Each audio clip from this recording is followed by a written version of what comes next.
Hello everyone, welcome to all in your English lecture. Student, in today's lecture we are going to start a new lesson. The lesson number 1.2. The name of the lesson is On Saying Please. First of all student, we are going to discuss the information about author. The name of the author is A.G. Gardiner, whose full name was Alfred George Gardiner, who was born on 1865 in Essex and died on 1946. He started his literary career as a journalist. विद्यार्थिनींनो, on saying please या लेसनचे जे writer आहेत A.G. Gardiner यांचा जन्म 1865 रोजी Essex या ठिकाणी झाला आणि त्यांचा मृत्यू 1946 रोजी झालेला होता. त्यांनी सुरुवातीला त्यांचे ॲज अ करिअर म्हणून त्यांनी जर्नलिस्ट म्हणून स्वतः कामाला सुरुवात केली. At the age of 37 he was appointed editor of the Daily News, London, under the pseudonym pen name Alpha of the Plug. Here the pseudonym means it's kind of a pet name. He made a regular contribution to the Daily News, the Manchester Evening News, etc. वयाच्या 37व्या वर्षी त्यांनी editor म्हणून म्हणजे संपादक म्हणून London येथील daily न्यूजमध्ये त्यांनी कामाला ॲज अ जॉब म्हणून त्यांनी स्वीकारला. अंडर द सुडोनिम म्हणजे त्यांचं एक पेटनेम होतं alpha of the plug.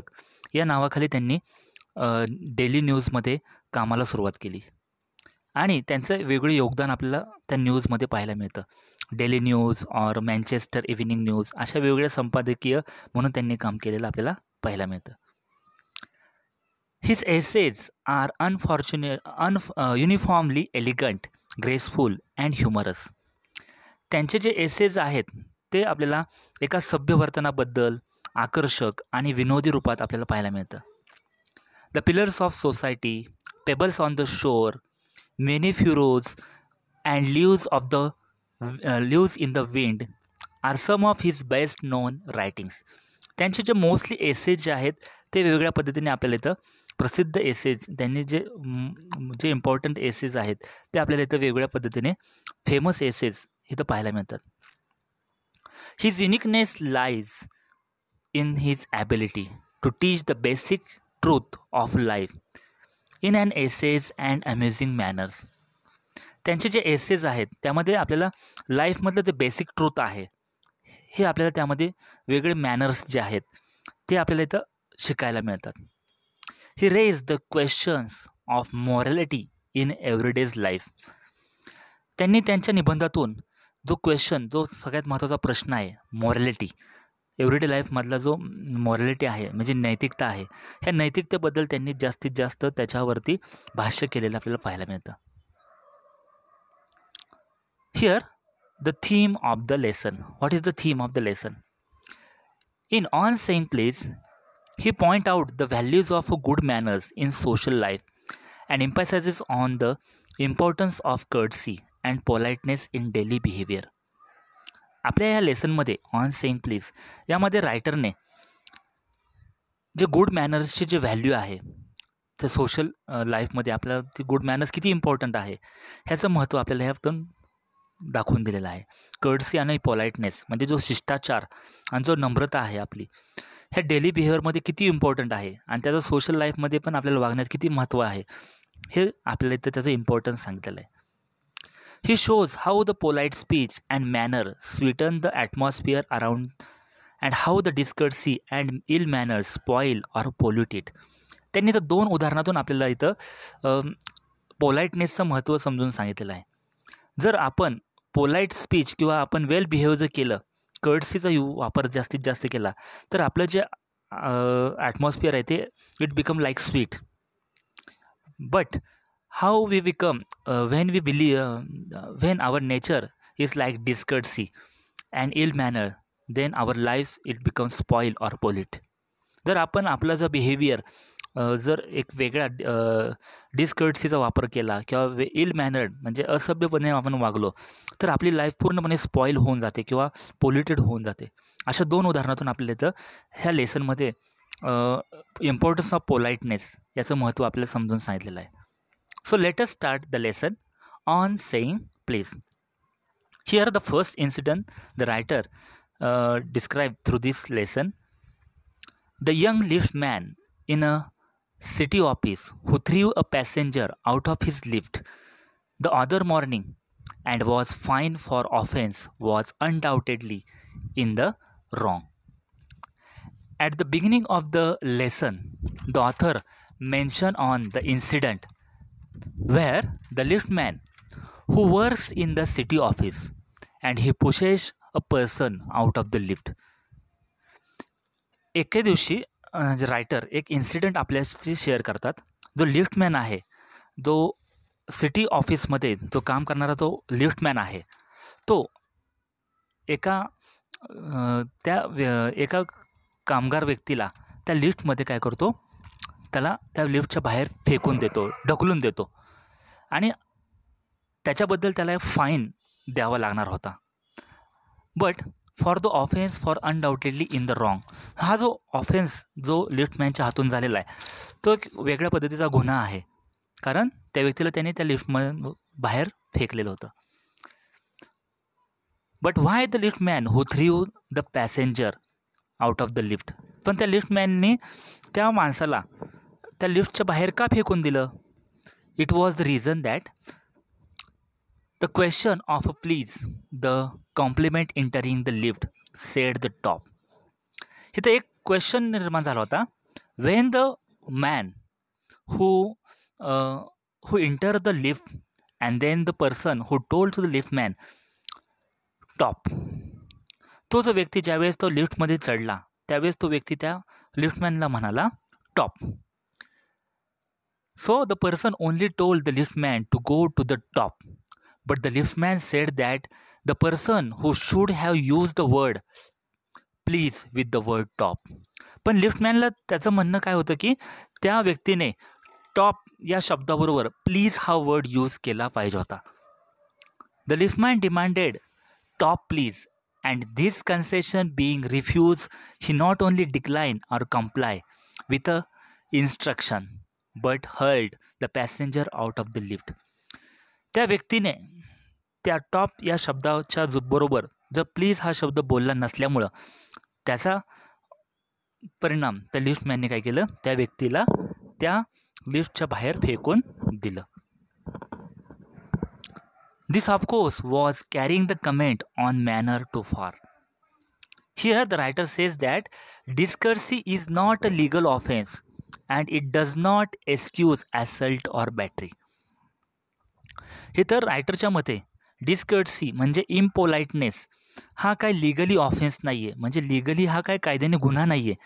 It is not excuse assault or battery म्हणजे हा काय एक ॲसल्ट नाही आहे, म्हणजे एक प्रकारचा प्राणघातक हल्ला किंवा बॅटरी म्हणजेच काय व्हायोलन्स म्हणजे हिंसाचार झालेला इथं नाही आहे. So according to law discourtesy is not a legal offence म्हणजे डिस्कर्सी हा काय आहे, कायद्याने गुन्हा नाही आहे.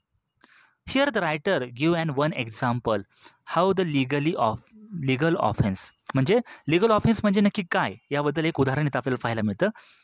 If a burglar means a thief, चोर, break into my house and I knock him down, the law will acquit me. इथं रायटर उदाहरण देतात की जर बर्गलर म्हणजे जो चोर आहे who break into my house, जर माझ्या घरामध्ये एखादा चोर शिरला आणि त्याबद्दल मी त्याला जर मारलं तर law will acute me. Law मला काय करेल, तो निर्दोष ठरवेल, कारण मी काय केलं, माझ्या स्वतःवरती प्राणघातक हल्ला होऊ शकत होता, त्यामुळे मी त्याला मारण्या याबद्दल लॉ मला ॲक्यूट करू शकेल. If I am physically assaulted it will permit me to retaliate with reasonable violence. जर मला फिजिकली माझ्यावर ॲसल्टेड झालं म्हणजेच हल्ला झाला तर it will permit me to the retaliate with a reasonable violence. So the writer sell that according to law the law will permit me retaliate. Retaliate म्हणजे काय, रिव्हेंज म्हणजे मी बदला त्याबद्दल घेऊ शकतो, कारण घरामध्ये चोर शिरलेला आहे आणि माझ्यावर प्राणघातक हल्ला होऊ शकत असल्याने मी जर त्याला मारलं तर तो कायद्याने तो मला इट विल बी ॲक्युरेट मी, मला तो निर्दोष होऊ शकतो किंवा मी त्याच्यावरती मार करणे हे बरोबर आहे. But it does not this because of burglar and my assailtant have broken quite definite command of the law. इथं रायटर आपल्याशी शेअर करतात की जर बर्गलर आणि तो हल्लेखोर आहे, जर त्यांनी जर अकॉर्डिंग टू लॉ जर त्यांनी जर आपल्यावर हल्ला केला तर त्याला कायद्याने त्याला शिक्षा तर होणारच आहे आणि त्याबद्दल आपण जर त्या कृत्य केले तर आपल्याला त्याबद्दल कायदा हा सपोर्ट करू शकतो. But no legal system could attempt to legislate against bad manners or could sanction the use of violence against something which does not itself recognize as legally punishable offense. पण ह्या ठिकाणी there is no legal system, म्हणजे या ठिकाणी कोणतीही legally कोणतीही term अशी नाही आहे की अगेन्स्ट द बॅड मॅनर्स. फक्त बॅड मॅनर्स वापरला, एखाद्या व्यक्तीने इम्पोलाइटनेस वापरला किंवा शिष्टाचार म्हणजे प्लीज असे काही वर्ड्स वापरले नाहीत, देर is no information or there is no legislation in the law it was punishable. म्हणजे त्याला लिगली पनिशेबल किंवा एखादी तो एक कायद्याने गुन्हा नाही आहे की एखाद्या व्यक्तीने फक्त असभ्य वागला म्हणून असभ्य वागण्याबद्दल कोणताही कायद्यामध्ये गुन्हा आपल्याला इथे दिसत नाही. And our sympathy with the liftman we must admit that the law is reasonable. आपल्याला त्या लिफ्टमॅनबद्दल इथं सिम्पथी वाटते आणि त्याबद्दल लॉ हा रिजनेबल आहे, म्हणजेच काहीतरी त्या अकॉर्डिंग टू लॉ कायद्याने त्याला योग्य काहीतरी कारवाई होऊ शकते. It would never do if we were at liberty to box people ears because we did not like their behavior or the tone of their voices or the scowl on their faces. म्हणजे आपल्या कायद्याने कुठलाही अधिकार नाही. We do not have a liberty to box people ears. Here the box म्हणजे आपण एखाद्या व्यक्तीला जर एखाद्या कानाखाली मारणे किंवा ठोसा देणे असं मारू शकत नाही. कायद्याने आपल्याला स्वातंत्र्य दिलेलं नाही because of only the person who did like their behaviours. म्हणजे त्या व्यक्तीने थोडंसं असभ्य वर्तन केलं किंवा त्याचा टोन जो व्हॉइसचा टोन आहे थोड्याशा मोठ्या आवाजात चढउताराने बोलला किंवा द स्कॉल ऑन द फेसेस म्हणजेच त्याच्या चेहऱ्यावरती नाराजी दिसते किंवा वेगळ्या अँगलने दिसतो म्हणून आपण त्याला मारणे, हे कायद्याने आपल्याला तशा पद्धतीने स्वातंत्र्य दिलेलं नाही. Our fist would never be idle and the gutter of the city would run with blood all day.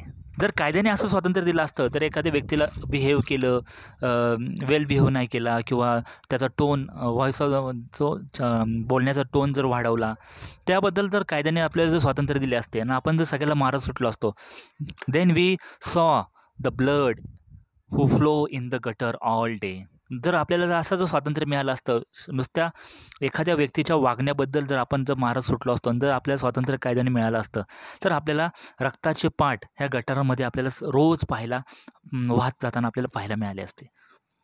I may be as uncivil as I may please and the law will protect me against violent retaliation and I may haughty or boorish. आपण uncivil वागलो किंवा law will protect मी म्हणजे जर आपण एखादं अशिष्ट वागलो तर आपण लॉ विल आपल्याला प्रोटेक्ट होऊ शकतो अगेन्स्ट द व्हायलन्स रिटॅलिएशन. जर आपण त्या बदल्यात किंवा त्याचं रिटॅलिएशन म्हणजे काय आपण मागाशी पाहिलं की रिव्हेंज. ओके, म्हणजे जर आपण एखादे बुरिश फील केलं किंवा here the word boorish or haughty म्हणजे असभ्य किंवा हिंसक वातावरण वागलं तर आपल्याला त्या बदल्यात आपल्याला कायदा काहीतरी हे देऊ शकतो, कायदा आपल्याला प्रोटेक्ट करू शकतो की असभ्य वागणे किंवा बुरिश वागणे म्हणजेच काय हिंसक पद्धतीने जर वागले जर त्या शिष्टाचाराला अशिष्ट वागण्याला कायदा आपल्याला काय करू शकतो, प्रोटेक्ट करू शकतो, कारण हा कायद्यामध्ये गुन्हा नाही आहे. But there is no penalty to pay except the penalty of being written down in ill-mannered fellow. इथं आपल्याला कोणतीही पेनल्टी म्हणजे त्याच्या बदल्यात काही नुकसान भरपाई किंवा पेनल्टी देण्याची गरज नाही आहे because there is no proof in to the law, there is no any law in to the any kinds of offence, only behave like impolite किंवा इल मॅनर. जर इम मॅनर वागलं म्हणून आपण त्याला पेनल्टी आपण त्याला देऊ शकत नाही किंवा त्याबद्दल आपल्याला कायदा आपल्याला त्याबद्दल शिक्षा करू शकत नाही.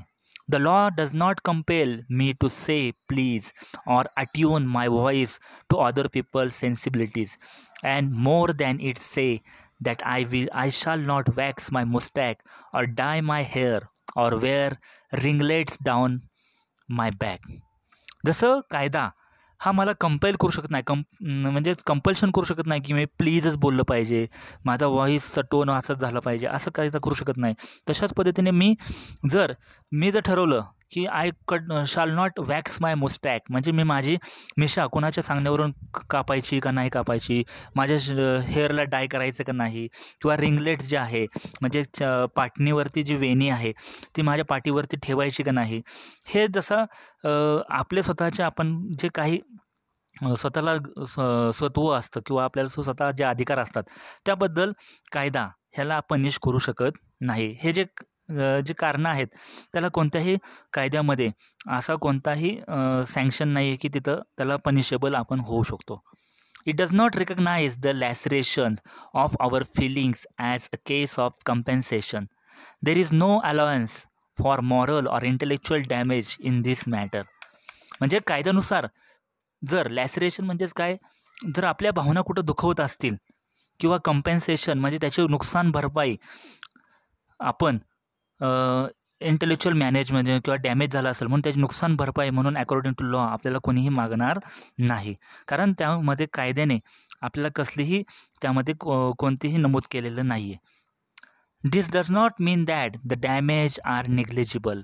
म्हणजे इथं जे डॅमेजेस झालेले आहेत ते किरकोळ आहे, म्हणजे ही जी गोष्ट घडलेली आहे ती किरकोळ आहे. म्हणजेच इम्पोलाईट वागणे, इल मॅनर वागणे किंवा डिसबिहेव करणे हे काय निग्लेजिबल आहे, म्हणजे ती किरकोळ गोष्ट आहे आणि त्यासाठी डॅमेज हे भरपूर त्याची भरपाई करणे, त्याच्याबद्दल भरपाई देणे हे काय योग्य नाही आहे. It is probable that the liftman was much more acutely hurt by what he regarded as a slur upon his social standing.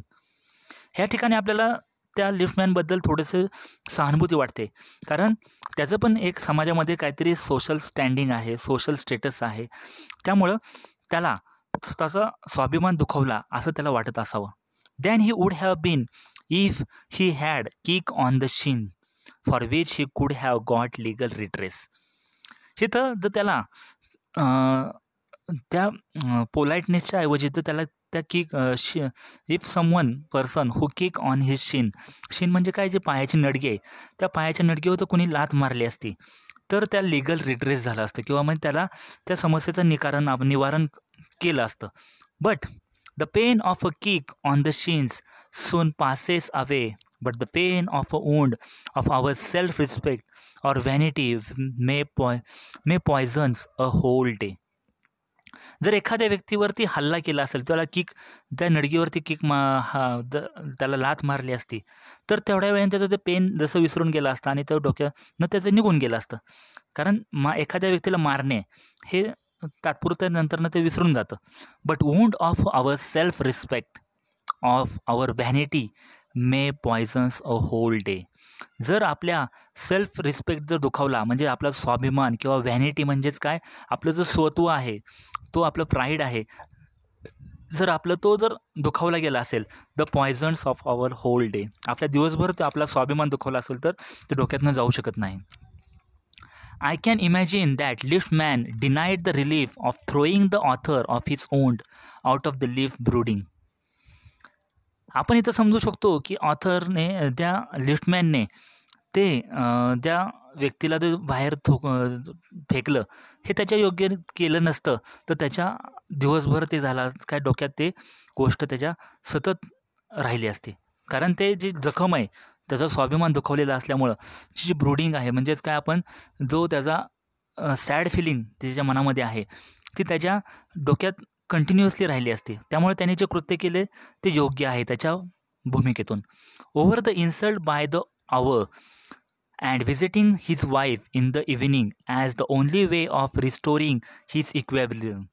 जर त्याने त्या व्यक्तीला जर त्या लिफ्टमधून बाहेर फेकलं नसतं किंवा त्याचा रागाचा त्यांनी जर तिथं लगेच रिॲक्शन नसती दिली तर तो त्याच्या दिवसभर त्या रागामध्ये असता, आणि when he came in his own house and then he meet his wife, and then he restoring his equilibrium. म्हणजेच इक्विलिब्रियम म्हणजेच काय, जो त्याचा जो मनामधला जो राग आहे तो राग काढण्यासाठी त्याने त्याचा जो राग त्याच्या वाईफवरती, म्हणजे त्याच्या वाईफवरती काय तो राग त्याने काय केला असता समोर व्यक्त केला असता. इक्विलिब्रियम म्हणजे काय, बॅलन्स. म्हणजे त्याचा जो बॅलन्स तो डोक्यातला जो गेला होता की त्याचा जो सकाळचा जो अपमान त्याचा सहन न झाल्यामुळं तो स्वतः रिकवर होण्यासाठी, रिस्टोर होण्यासाठी त्याने त्याचा बदला काय केला असता, त्याच्या वाईफवर त्याचा राग त्यांनी काढला असता. त्यामुळे according to list man behave he doing good, त्यांनी जे केलेलं आहे काम आहे ते व्यवस्थितच आहे असं त्याच्या माइंडमध्ये चाललेल्या ज्या गोष्टीवरून आपल्याला इथं समजतं. म्हणजे here dear students, today we have stopped here. The remaining part of our lesson we will discuss in our next lecture. So thank you.